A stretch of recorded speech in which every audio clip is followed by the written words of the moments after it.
Hello all, welcome to new video of learn with Bhavna. आज हम करने जा रहे हैं MSOE 001 that is sociology of education. Question number 7 that is education is a tool for women's empowerment discuss. Okay, again this is a 20 mark question.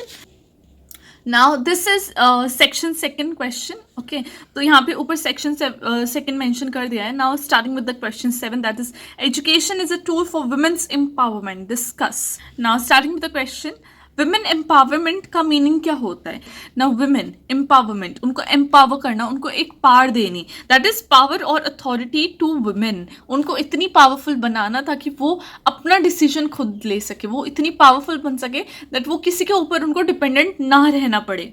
Okay, it does not only mean to empower the economic status but social, political and cultural status as well. काफी लोग इस चीज को, empowerment को सिर्फ economic status से ही interlink करते हैं, but no, it does not mean just economic status but all these social, political and cultural status as well. Swami Vivekananda ji ने क्या बोला था कि एक कंट्री या फिर एक ऐसा नेशन जो वुमेन को रिस्पेक्ट नहीं करता है वो कभी भी एक ग्रेट नेशन नहीं बन पाएगा। So in order to become a great nation, the nation or a country should respect its women. They should equally treat women. Okay. Empowerment term है उसके बारे में मैंने डिस्कस किया है, वो पॉपुलर हुई थी 1980s में। और एम्पावरमेंट एज आई मेंशन कि वो एक प्रोसेस है जहाँ पे हम स्ट्रेंथन करते हैं वुमेन के हैंड्स को, जो कि डिफरेंट डिसेबिलिटीज, इनइक्वालिटीज या डिस्क्रिमिनेशन से गुजर रही होती हैं, फेस कर रही होती है। अब वुमेन एम्पावरमेंट का मतलब क्या है उसको हम और डिटेल में आगे डिस्कस करेंगे। राइट, अब ये एक ऐसा प्रोसेस है वुमेन एम्पावरमेंट जहाँ पे उनको इक्वल अपॉर्चुनिटीज मिल रही है, रिस्पॉन्सिबिलिटीज मिल रही है, उनको पावरफुल पोजीशन मिल रही है सोसाइटी में, ताकि वो अपनी लाइफ खुद कंट्रोल कर सके और अपनी कंडीशंस पे जी सके, ना कि दूसरों की हाँ में हाँ करना, दूसरों के साथ चलना नहीं। They can take a path for themselves, they can work for themselves, they can live for themselves. अब इंडिपेंडेंस के बाद गवर्नमेंट ऑफ इंडिया ने क्या किया? गवर्नमेंट ने काफ़ी सारे लेजिस्लेटिव मेजर्स निकाले ताकि वो वुमेन को सेफ गार्ड कर सके, जैसे कि हिंदू मैरिज एक्ट था, हिंदू सक्सेशन एक्ट था, स्पेशल मैरिज एक्ट था, dowry prohibition act, suppression of immoral traffic of women and girls. ये सारे जो एक्ट्स हैं, medical termination of pregnancy act, ये सारे एक्ट्स के ऊपर गवर्नमेंट ने वर्क किया ताकि वुमेन सेफ रह सके, है ना। अब आप इन सारे एक्ट्स के बारे में पढ़ भी सकते हो डिटेल्स में, गूगल पे सारा कुछ मेंशन है। मैंने just for the sake of mentioning इसलिए मेंशन किया है। आप like this question is not about these acts but to mention it, it gives a plus point. अब ये जो सारे एक्ट्स थे ये वुमेन को इक्वली एंटाइटल करते हैं इंडिविजुअल फ्रीडम, फंडामेंटल राइट्स, चाहे वो social, cultural, religious, educational, economic, political, कैसे भी राइट्स हैं उन सब में इक्वली वुमेन का पार्टिसिपेशन लेके आता है, वुमेन को इक्वल शो करता है। अब कॉन्स्टिट्यूशन ने ये भी देखा कि जो नेशनल लीडर्स हैं उन्होंने रियलाइज कर लिया था कि मेन एंड वीमेन का इक्वल कॉन्ट्रीब्यूशन या इक्वालिटी सोशल स्टेटस में in every sphere is very important, ताकि एक इक्वल सोसाइटी डेवलप हो सके, सोसाइटी में बेटरमेंट आ सके, बेटर डेवलपमेंट आ सके।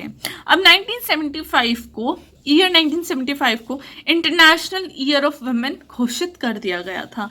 अब देखो फ्रॉम 1975 ऑनवर्ड्स, अब 8th मार्च को हम क्या मनाते हैं? International women's day. 1990 में ऑब्जर्व किया जाता है SAARC year of the girl child. अब गवर्नमेंट ऑफ इंडिया ने भी 2001 में क्या डिक्लेयर किया? Year of women's empowerment. India में ये डिक्लेरेशन हो गई थी, पहले तो यूएन या सार्स ने ये सब डिक्लेयर किया था, but now India has also declare 2001 as year of women's empowerment. अब ये सारी डिक्लेरेशन क्या शो करता है कि विमेन की डेवलपमेंट इंडिया में और वर्ल्ड में काफ़ी हद तक बढ़ चुकी थी। जो विमेन को पहले जो इक्वल राइट्स, अपॉर्चुनिटीज नहीं मिल रहे थे, but now they are getting more recognized in this society. अब एजुकेशन क्या है? एक ऐसा माइलस्टोन है जिससे ना कि सिर्फ विमेन बल्कि हर एक individual in the society they can stay a better position in the society. Yes, क्योंकि वो क्या कर सकते हैं? जो भी चैलेंजेस आ रहे हैं उनको रिस्पॉन्ड कर सकते हैं, जो भी उनके पुरानी विचारधारा या पुरानी सोच है, पुराना जीवन है, उसको चैलेंज कर सकते हैं and they can move forward in their lives. It helps in reducing inequalities and functions as a means for improving their status within the family.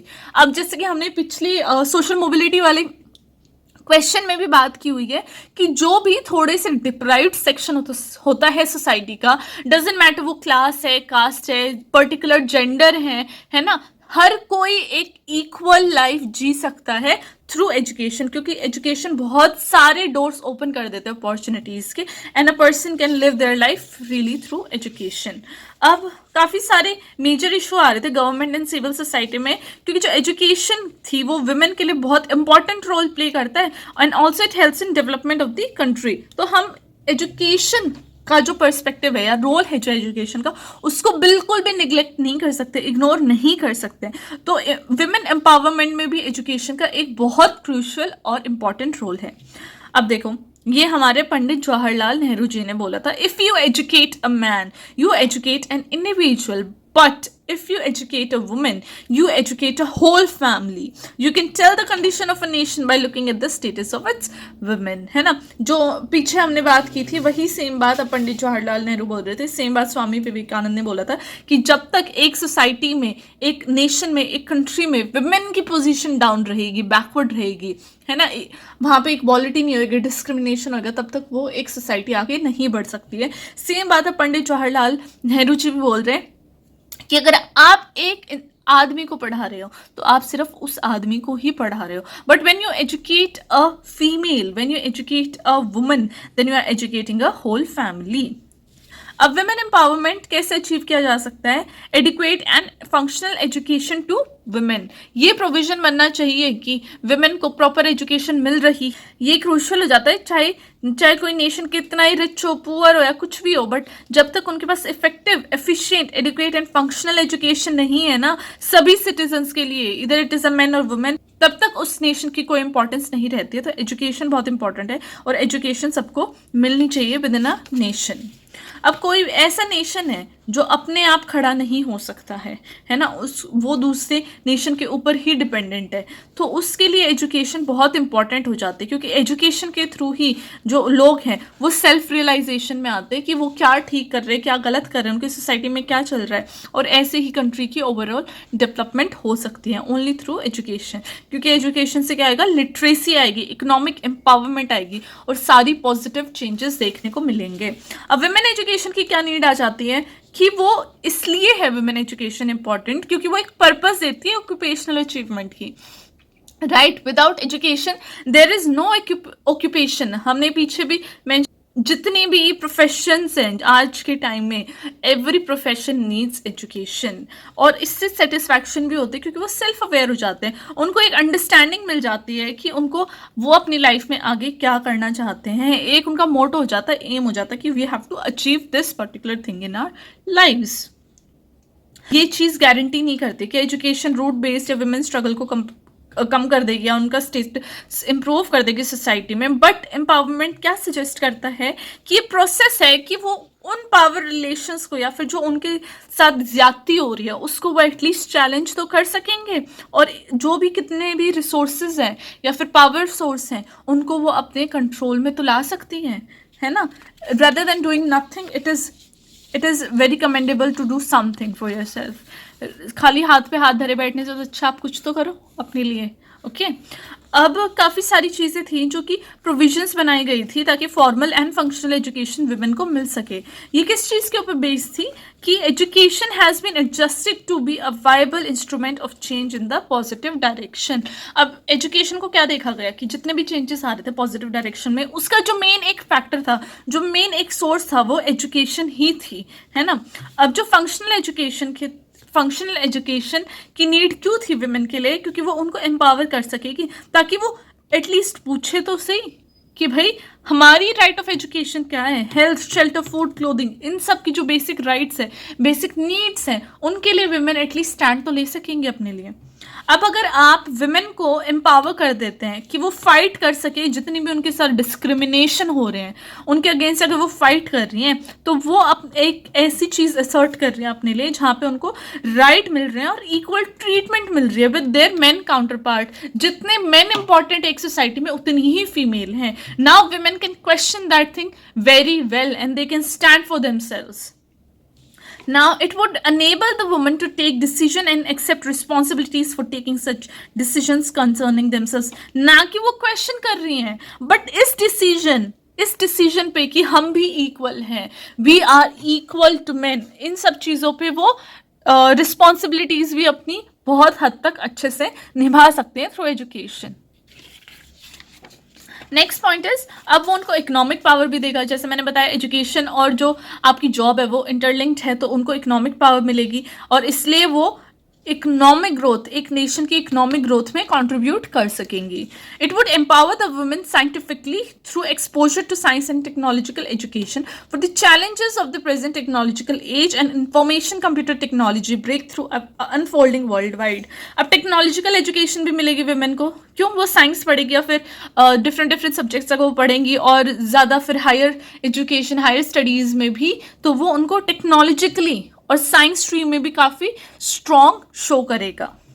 अब वो विमेन को हेल्प करता है to reduce maternal and infant mortality through improve nutrition. पहले जैसे आपको पता है, पहले के टाइम में तो ड्यूरिंग चाइल्ड बर्थ काफ़ी सारी विमेन की डेथ हो जाती थी, बट नाउ थ्रू एजुकेशन अब फीमेल को समझ में आने लग गया है कि ये प्रॉब्लम्स क्यों हो रही है भाई।